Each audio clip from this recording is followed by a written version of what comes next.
I just don't think that's the fit. I don't think that's the guy. When you think about what this offense is going to possibly look like, and maybe they're thinking like Rams, jitterbug, move around stuff. But it didn't work out for some of the smaller receivers the Rams had tried. It was all the bigger, taller receivers that ended up winning them a Super Bowl. Van Jefferson, Cooper Kupp, like that's what Odell Beckham, like that's what ended up happening. So in my opinion, I do think Adam Thielen, like he's getting old, he's going to be heading towards year 10 next year. It might be time to find somebody, and not say Adam Thielen will be gone, but it might be time to draft a third receiver. But I don't think this is the guy. But that's just me. I don't think that would be the guy to draft. But Sam, what do you think?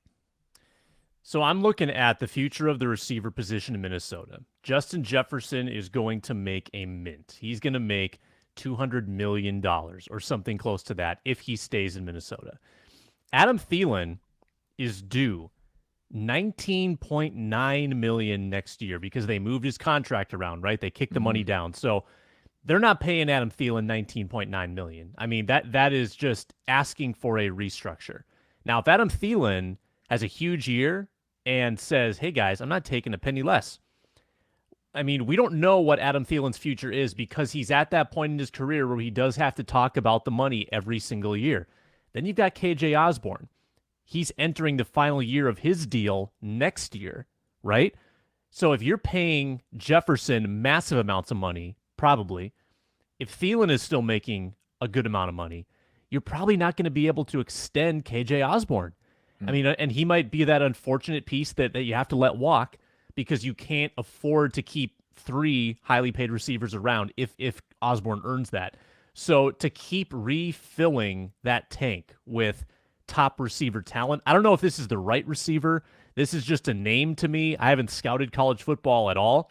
But the idea of taking a receiver isn't ludicrous to me when you're paying one super massive amounts of money like Jefferson, assuming you're going to need to have cheap talent to supplement that because you can't afford to pay all of them, right? So you got to have those cheap rookie contracts.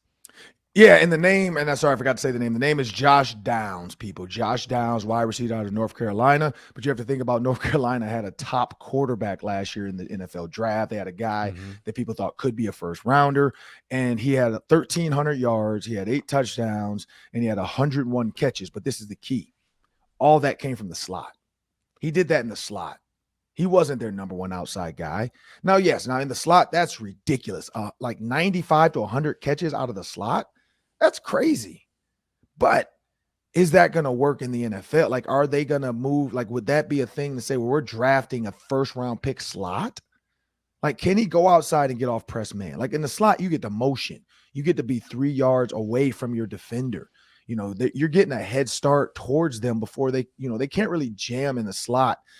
It's more of a catch technique because he's running and he has so many different angles he can take. He has so many different options from the slot. You can go out, in, you can run a go, post, corner.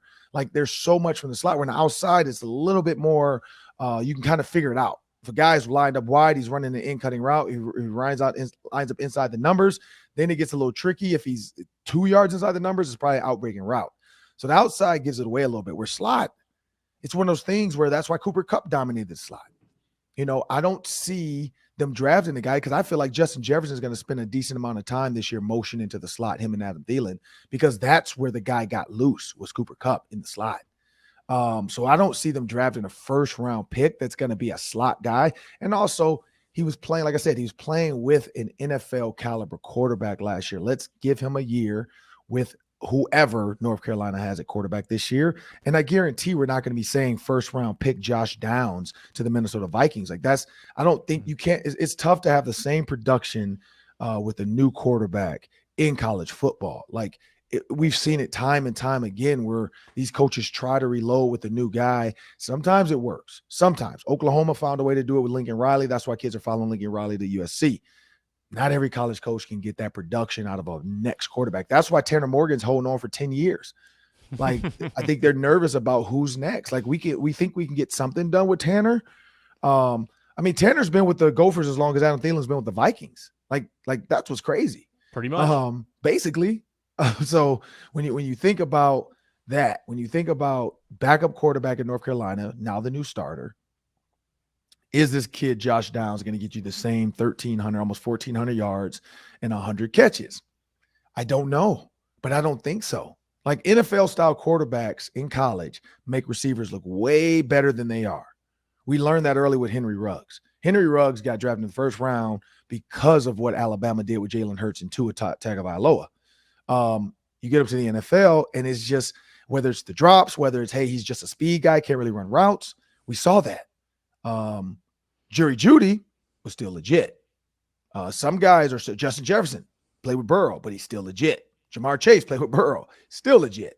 So sometimes it's not the chicken or the egg, it's both. But sometimes you have to figure out, was it the receiver or was it the quarterback? And only time can tell that. And so we'll see what happens with Josh Downs this year. Nothing against that kid. Hope he does great. But I don't think drafting a slot receiver is what the Vikings need to do.